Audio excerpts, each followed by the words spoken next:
Caitlin Clark non-call versus Connecticut Sun leaves broadcasters in disbelief as Indiana Fever HC storms court. Caitlin Clark has proven herself to be a generational talent with deep shooting range and court vision that turns heads, but even the best have their growing pains. So, coming into the 2025 season, CC was prepared with toned muscles and a bit more endurance. But is she?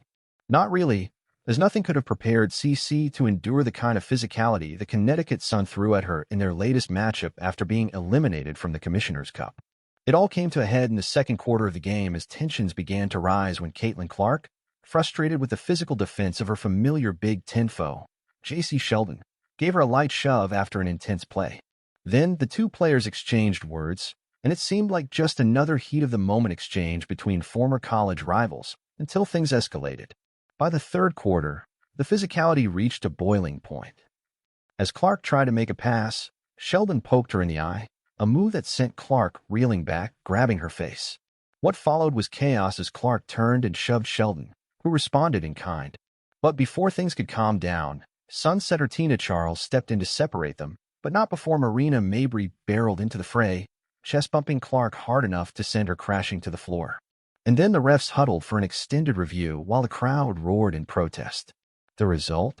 Sheldon's foul was upgraded to a flagrant one, whereas 3 techs were handed out to Clark, Mabrey, and Charles. And then, every time Mabrey touched the ball after that, she was met with deafening boos from the Fever faithful.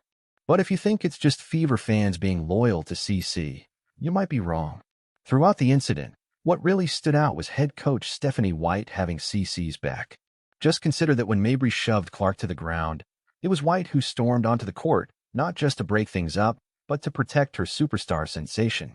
She didn't hesitate, as you could see her putting herself between players, defending Clark like a leader who's all in.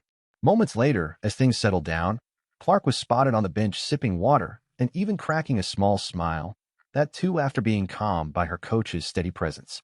But White wasn't done, as when the referees issued Mabrey only a technical foul, White was right there, fiercely advocating for an upgrade to a flagrant one. Her argument wasn't just about the call. It was about standing up for her player.